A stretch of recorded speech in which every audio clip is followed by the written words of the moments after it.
ఏది అయినా ట్రై చెయ్యి ఆచి చికెన్ మసాలా. ఆచి చికెన్ మసాలా.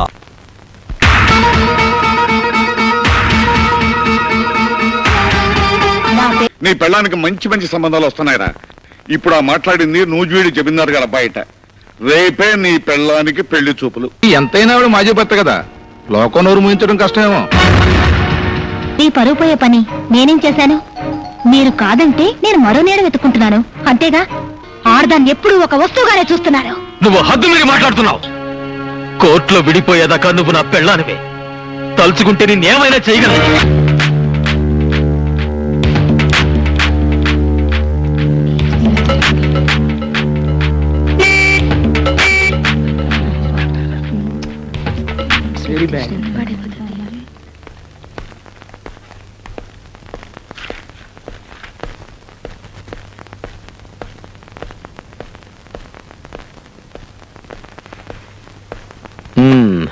ఏమిటి డాక్టర్ గారు పేషెంట్ లా కూర్చున్నారు?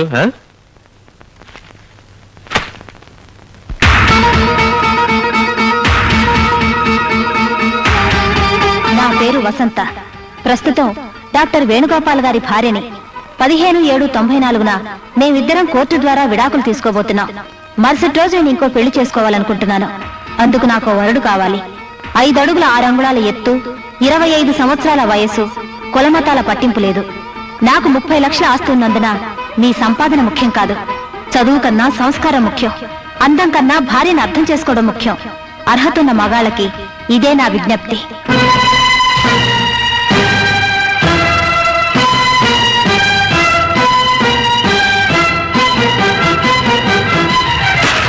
వసంత, వసంత, ఏమిటిదంతా? దాన్ని అడిగితే అదేం చెప్తుంది? నన్ను అడుగు, నే చెప్తా. మా కోడలికి పెళ్లి చేయటానికి ఆ ప్రకటన మేమే ఇప్పించాం. నువ్వు ఇంకో అమ్మాయిని చూసుకోగలేంది? తను మరో పెళ్లి చేసుకుంటే తప్ప?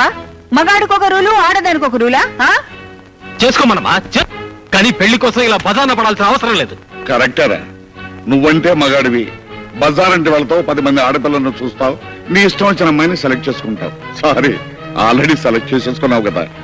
మరి వసంత్ అంటే ఇంట్లో ఉండే పిల్ల, ఎక్కడికైనా వెళ్తుంది, ఎవరిని చూస్తుంది. అందుకని ఈ విధంగా పేపర్ ప్రకటన ఇచ్చి ఆ వచ్చిన వాళ్ళలో తనకు నచ్చిన వాడిని సెలెక్ట్ చేసుకునే కర్మ పట్టింది. దెబ్బతిన్న మనిషి కదా, జాగ్రత్త ఎక్కువ తీసుకుంటుంది. ఏ జాగ్రత్తనే తీసుకోవచ్చు, ఎవరినైనా ఎన్నుకోవచ్చు. కానీ ఈ హడావుడంతా ఇంకా విడాకులు రాకుండానే నా భార్యగా ఉండగానే చేస్తే ఎలా చెప్పండి? అదేమిట్రా, నువ్వింకా వసంత మొగుడుగా ఉండగానే విడాకులు రాకుండానే మరో అమ్మాయితో కాపరమే చేయగలింది. వసంత ఇంకో మొగుడు వెతుకోవటం తప్ప? నీకో న్యాయం, ఆ అమ్మాయికో న్యాయమా? ఆ వసంత, బజార్కి వెళ్ళి నీ పెళ్లికి కావాల్సిన నగలన్నీ కొనుక్కొద్దాం పదా. అమ్మా, వసంత ఫోటో ఇవాళ్లే పేపర్లో వచ్చింది. ఇప్పుడు బయటికి వెళ్తే ఎలా? ఏరా, వెళ్తే ఏమైంది? 10 మంది ఆడు వెంట పడతారు. వెంట పడనేరా? పెళ్లి కూతురన్న తర్వాత 10 మంది మగాళ్ళు చూడరా? చూస్తారు కాబట్టే పరువు పోతుంది. ఆ పరువు ఎప్పుడో మన ఇంటి నుంచి పారిపోయి దాని పరువు దక్కించుకుందిరా. హలో, వసంత్ గారిల్లే? ఉండండి. ఎవరండి? ఎవరో పెళ్లి కొడుకు వసంత ఇంటర్వ్యూ కావాలట. ఎప్పుడు రమ్మంటారు అని అడుగుతున్నాడు. రేపు ఉదయం 8 గంటలకు రమ్మనండి. అలాగే, రేపు ఉదయం 8 గంటలకు రండి. అలాగే. ఒరేయ్ డాక్టర్, నువ్వు వచ్చిన వేళ విశేషం ఏంటో గాని నీ పెళ్ళానికి మంచి మంచి సంబంధాలు వస్తున్నాయిరా. ఇప్పుడు ఆ మాట్లాడింది నూజివీడి జమీందారు గారు బయట. రేపే నీ పెళ్ళానికి పెళ్లి చూపులు. డాడీ, అసలు ఈ పెళ్లి మీ చేత జరగడం ఏంటి? అలా అడిగావు, బాగుంది. ఎప్పుడైతే మాతో చెప్పకుండా నువ్వు ఆ అమ్మాయిని పెళ్లి చేసుకోవడానికి ఒప్పుకున్నావో అప్పుడే మీ అమ్మకు నీ మీద నమ్మకం పోయింది. రేపు ఆ అమ్మాయి వద్దంటే నువ్వు మాకు తలగొరువు పెడతానికి రావేమోనని మీ అమ్మ భయం. అందుచేత కోడలికి పెళ్లి చేస్తే ఆ వచ్చే కొడుకు వరుసవాడైనా తలగొరువు పెడతానికి వస్తాడేమోనని మీ అమ్మ ఆశరా. డాడీ, అవునరా, ఇంట్లో ఉన్న మాకు తెలియకుండా కోడలి చేత వేలుముద్ర వేయించుకున్న తర్వాత ఇంకా నీ మీద నమ్మకం ఎలా ఉంచుకోమంటావు? అదే మీ నిర్ణయమా? అవును. వస్తా. నిజంగా వస్తుండు, నిన్నెవరు అడ్డు పెట్టారు? మిస్టర్ రమేష్, పెళ్ళయ్యాక భార్యాభర్తల మధ్య ఉండకూడదేమిటి? ఇద్దరి మధ్య రహస్యాలు. మరి ఉండాల్సిందేమిటయ్యా? ఒకరి పట్ల మరొకరికి ప్రేమ, నమ్మకం. ఎగ్జాక్ట్లీ. మిస్టర్ రమేష్, జీవితంలో మీరు ఎవరైనా ప్రేమించారా? దయచేసి దాచకండి.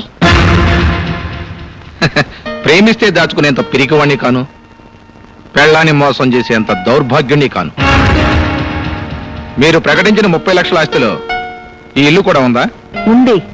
పెళ్ళయ్యాక డాక్టర్ వేణు అంటే ఈవిడ మాజీ భర్త ఈ ఇంటికి వస్తూ పోతూ ఉంటాడా? తల్లిదండ్రులను చూడడానికి కూడా రాకూడదా? రావచ్చు, కానీ ఎంతైనా ఆవిడ మాజీ భర్త కదా, లోకం నోరు ముయించడం కష్టమేమో. మీకు ఆ కష్టం రాదు. ఎందుకంటే మీ పెళ్ళైన మరుక్షణం మేమిద్దరం ఈ ఇల్లు వదిలి వెళ్ళిపోతాం. ఆ పని పెళ్లికి ముందే చేస్తే ఇంకా మంచిదేమో. ఆలోచించండి. హలో డాక్టర్ వేణు, మర్చిపోయావా? నేనే కల్తీ రమేష్ని. కల్తీ సర్ కోసం వచ్చా.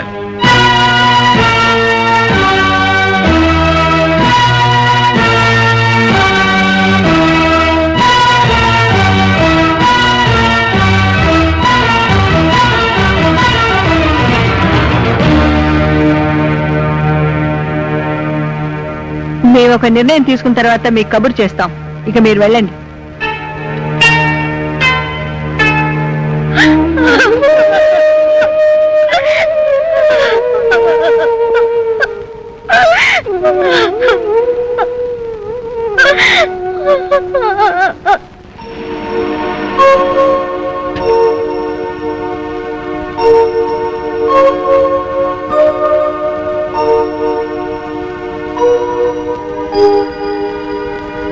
Good morning Priya.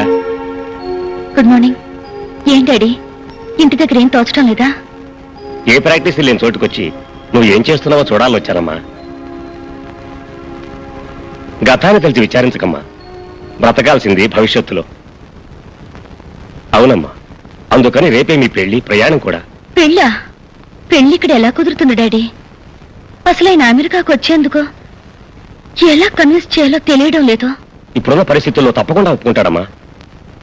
ప్రాక్టీస్ లేని హాస్పిటల్ రావటం, వసంత మూలాన 10 మంది అతన్ని ప్రత్యేకంగా చూడటం తట్టుకోలేడమ్మా. అందుకే ఎలాగైనా కన్విన్స్ చేసి తీసుకెళ్దాం. I'm sure he will understand. ఇక పెళ్ళంటావా, ఏదో తప్పు చేసి పారిపోయినట్టు ఎందుకు వెళ్ళాలి? ధైర్యంగా అందరి ముందు పెళ్లి చేసుకుని వెంటనే బయలుదేరి వెళ్దాం. రేపు నైట్కి టికెట్స్ కూడా బుక్ చేశాను. ఈలోగా మెంటల్గా అతను ప్రిపేర్ చేయి. చూడు, పెళ్లి ఏర్పాట్ల నేను చూసుకుంటాను. ఓకే?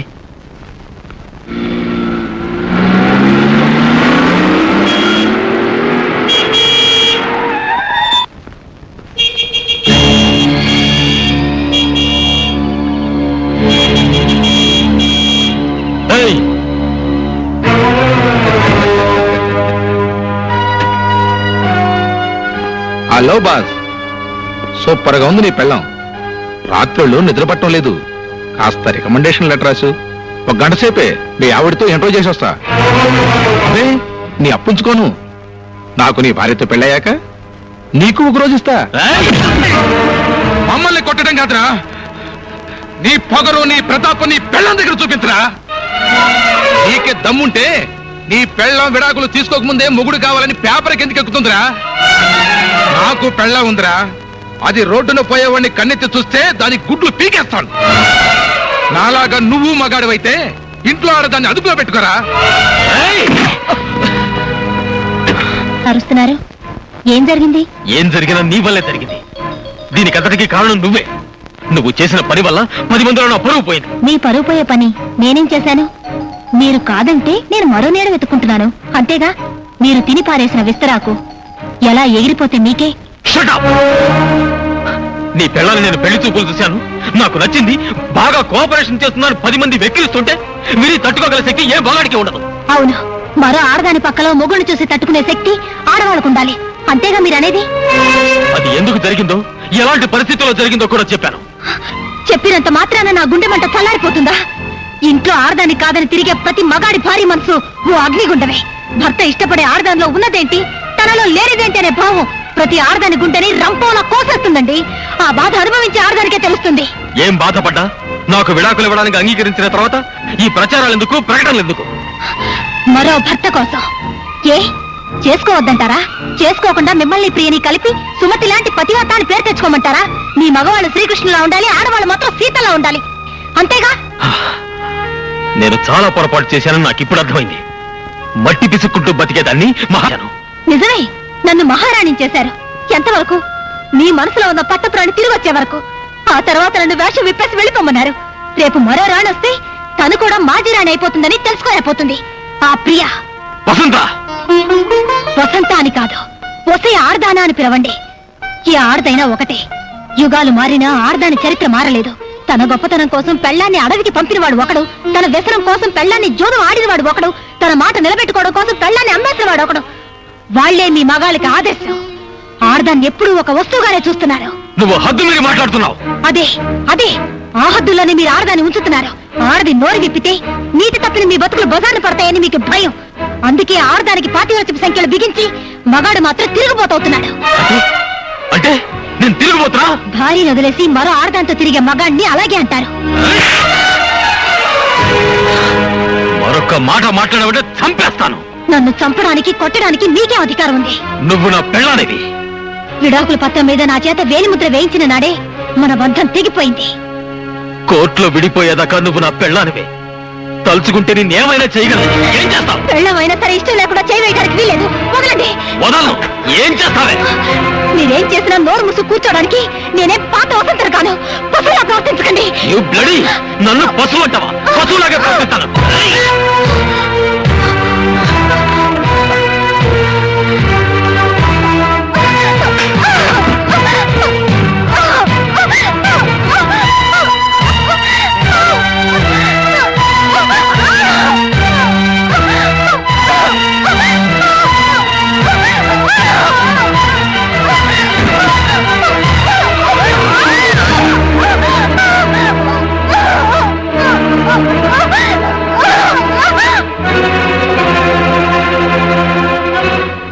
అయ్యగారు అయ్యగారు, అబ్బాయి గారు చిన్నమ్మ గారిని.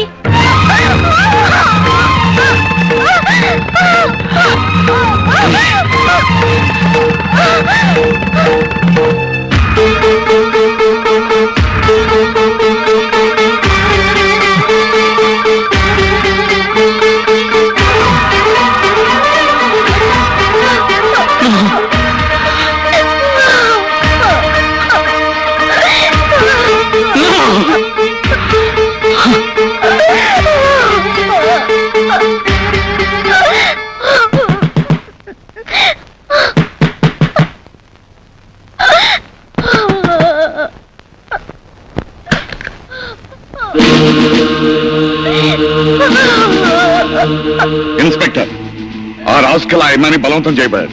Arrest him. సార్ వాళ్ళిద్దరు భార్యాభర్తలు కదా? ఎస్, కలిసి ఉంటే వాళ్ళ భార్యాభర్తలే, అది కాపురమే. కానీ విడిపోవాలని విడాకులకు అప్లై చేసినప్పుడు కోర్టు దృష్టిలో అది బలాత్కారమే అవుతుంది. Please arrest him. ఆగండి ఆగండి ఇన్స్పెక్టర్ గారు. ప్రభావతి, వేణుని అరెస్ట్ చేయించడంలో మీరు ఆశించేదేమిటి, సాధించేదేమిటి? అరెస్ట్ చేస్తే జైల్లో పెడతారు. బలాత్కరిస్తే కోర్టులో విడాకులు ఎవరు. అప్పుడు వీడు వసంతతోనే కలిసి ఉన్నారు. అంటే చట్టాన్ని అడ్డు పెట్టుకుని వాళ్ళిద్దరిని కలపాలని చూస్తున్నారా? కోర్టు వాళ్ళకి విడాకులు ఇవ్వకపోతే వాడు వసంతని చేరదీస్తాడా? పోలీసులు వాడి మనసు మారుస్తారా? కోర్టు వాడి బుద్ధి మారుస్తుందా? అంటే వాడేం చేసినా నోరు మూసి కూర్చోవాలా? ఏం చేస్తారు మరి? కాపురం చేయాలనే ఆలోచనే వాడికి లేనప్పుడు అరెస్ట్ చేయించి ఇంకా అల్లరి కావాలనుకుంటున్నారా? ఇన్స్పెక్టర్, సారీ, మా వాడి తరపున వాడు చేసిన తప్పుకి నే చెంపలేసుకుంటున్నాను. నోర్మై, అమ్మట అమ్మ. చూడండి, వాళ్ళిద్దరిని కలపాలనే ఆవేశంలో మా వారు మిమ్మల్ని తీసుకొచ్చారు. ప్లీజ్ వెళ్ళండి సార్. ఝన్ ఝన్ ఝన్ తెలుగు వన్